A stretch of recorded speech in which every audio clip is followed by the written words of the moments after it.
संध्या की शादी उसके पिता ने शरत से की। शादी के 15 साल के अंदर ही संध्या का परिवार अमीर से गरीब हो जाता है। एक दिन संध्या जब अपनी भाभी से कहती है, भैया माँ पिताजी के बाद अब आप लोगों से ही मेरा मायका है। अरे संध्या दीदी, मायका बोलना आसान है, लेकिन जब मायके वालों को निभाना पड़ता है ना, हालत पतली हो जाती है। तभी वहां संध्या का भतीजा आ जाता है। देखा माँ, मुझे कितनी कूल ऐप मिली है। इसमें क्लास 6 to 12 के मैथ्स, फिजिक्स, केमिस्ट्री, बायोलॉजी और IIT, जी, नीट लेवल तक के सोल्यूशन अवेलेबल है। बस आपको करना क्या है, क्वेश्चन की फोटो क्लिक करो, क्वेश्चन को क्रॉप करो और 3 सेकंड में वीडियो सोल्यूशन आ जाता है। तो अब से कोई भी डाउट हो तो डाउट नोट करो। अरे बुआ, कब आई तुम? मुझे बता देती, मैं स्टेशन लेने आ जाता। अरे पहली बार थोड़ी आ रही है जो रास्ता भटक जाती। अब गाड़ियां भले ही बहुत है, लेकिन सब काम पर लगी है। अरे कोई बात नहीं भैया। और बताओ, अपनी गुड़िया की शादी के बाद खुश तो है ना? हाँ हाँ, मेरी गुड़िया तो राज कर रही है, राज। बहुत पैसा है उन लोगों के पास। अरे किसी भी चीज की कमी नहीं रखी मैंने अपनी बेटी की शादी में। हाँ भैया, वो तो इस घर का रिवाज है। बेटियों की शादी बहुत ही धूमधाम से करते हैं। पिताजी ने भी मेरी शादी में कोई कसर नहीं छोड़ी थी। बस किस्मत मेरी ही खराब निकली। अरे दीदी, अच्छा ये बताओ कैसे आना हुआ और कब का प्रोग्राम है? संध्या पूरे घर को देखती है।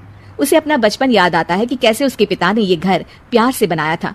मुझे सीढ़ियों वाला घर पसंद था, तो पिताजी ने मेरे लिए 2 तल्ले का मकान बना दिया। अरे बुआ, सीढ़ियों को घुर रही हो? जरूर बचपन में यहाँ से खूब गिरी होगी। संध्या की आंख से आंसू गिर जाते हैं। वो अपने कमरे में चली जाती है और अलमारी खोलती है। अरे दीदी, अलमारी क्यों छू रही हो? कुछ चाहिए क्या? मुझसे मांग लेती। अरे नहीं भाभी, बचपन से ये अलमारी में मेरे खिलौने और गुड़िया रहा करती थी। हाय रे दीदी, अब क्या बंटवारा चाह रही हैं क्या? संध्या भाभी की इस बात पर घबरा कर वहां से निकल जाती है। अगली सुबह घर में संध्या को न देखकर भतीजा बोलता है, माँ, अरे माँ, ये बुआ दिखाई नहीं दे रही, कहाँ गई? अरे चली गई होगी, कह तो रही थी कि मन नहीं लग रहा है। अरे पापा, ऐसे कैसे बिना बताए चली गई?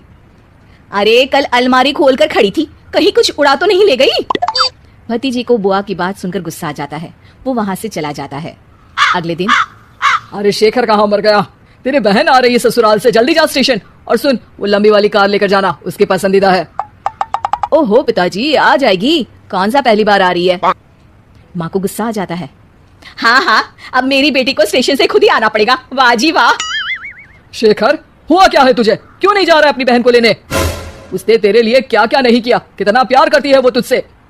पिताजी, प्यार तो बुआ भी आपसे कम नहीं करती थी। फिर भी उन्हें ना कोई लेने और ना ही कोई छोड़ने जाता है, वो क्यों भला? पिता को गुस्सा आ जाता है और वो उसे थप्पड़ मार देते हैं। अरे बस करो, क्यों आप दोनों उस संध्या के लिए लड़ रहे हो? ठीक है पिताजी, आज तो आप ड्राइवर को भेजकर अपनी बेटी को ले आइए, लेकिन याद रखिए, अपनी शादी के बाद मैं अपनी बहन को कभी नहीं पूछूंगा। पिता को अपनी गलती का एहसास होता है। आज बुआ का जन्मदिन है, याद तो होगा नहीं आपको? पिता की आंख भर आती है। लेकिन तभी वहां अपनी पसंदीदा कार से संध्या घर आती है। भगवान भाई दे तो तुम्हारे जैसा भैया। पापा को पता था कि कौन से रंग की कार मुझे पसंद है। तुमने उसी रंग की कार से मुझे घर बुलाया, वो भी मेरा जन्मदिन मनाने के लिए। ईश्वर सबको तुम्हारे जैसा भाई दे। भाई संध्या को गले लगा लेता है। तभी वहां भतीजी गुड़िया भी ससुराल से आ जाती है। अरे संध्या बुआ, आप? हाँ, आज तो घर की दोनों बेटियां अपने घर में हैं।